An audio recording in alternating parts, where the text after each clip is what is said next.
Welcome back to the Delaware Way. We continue our conversation now with Colleen Davis, the Democratic candidate for treasurer who is trying to unseat Ken Simpler. As promised, we talked a little bit about Ken Simpler and what he said about you and what you said about him. Now let's talk about what your plans are for the office. How would you, we heard about the transparency, how would you, I guess the question is, how would you make Delaware money? Currently, I am working with 25 consultants among my team, and we go out and work with about between 500 and thousands of physicians, and they are some of the brightest minds that you'll ever meet. And what we do is kind of get them together and get them all on the same page, congruently working toward the same goal. But you talked about how you did that in the medical profession. How do you do that if you're the state treasurer?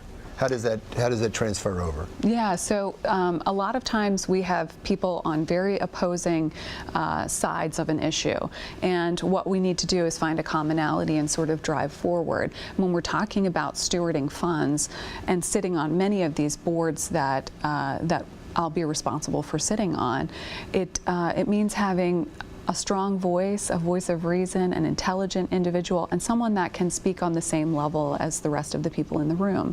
So oftentimes what will happen is I could walk into a room of 1,000 physicians and I could talk above many of them when I'm talking about very refined neurosurgical procedures. Not many would understand what I'm talking about on a hands-on, knowledge. But I don't do that, right? So the purpose is to talk at the level where we can all understand and we can all sort of drive forward. I wanted to ask you about something else. We had the budget director in just a little while ago. Mike Jackson was in here, and he was talking about the budget, and he's very happy because they have $47 million more than they expected to have. And they're taking that money and they're putting it in the rainy day fund. And they've had budget cuts in the past, and I said to him, well, don't you have people that want to get at that money? He said, I always have people that want to get at that money, and we've used some of it for fire departments and things like that, but we think it's better to have a surplus. Do you agree with that?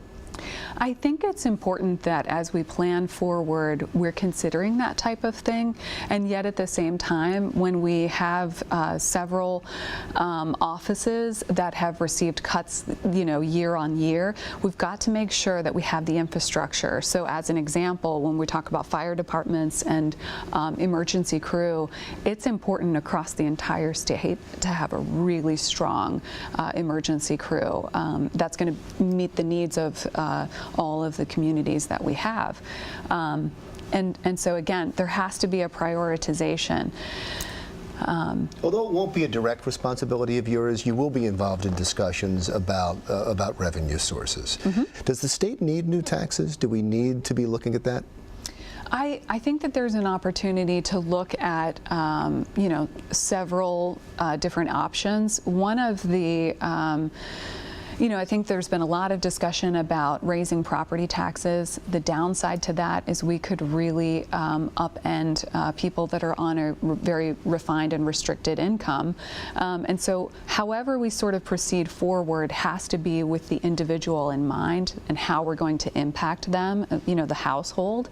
One of the other things that have been on the table is a gas tax, and I think that generally people are fairly positive about considering that one. And the other opportunities, I think, when we're talking about economic productivity is really preparing our youth for the workforce and preparing our adults as well, so that we're not reliant on those revenue streams that aren't necessarily profitable or sustainable. Really. I think when the governor was talking about it, he was talking about unclaimed funds, and he was also talking about franchise fees that can be volatile. They can be volatile, and it's not a continuous source of revenue. Yeah, and I think that we can see a variety of potential revenue streams that are incremental, and I think that we can also look at more of a progressive type of tax, system. Thank you so much. Colleen Davis is the Democratic candidate for treasurer in Delaware.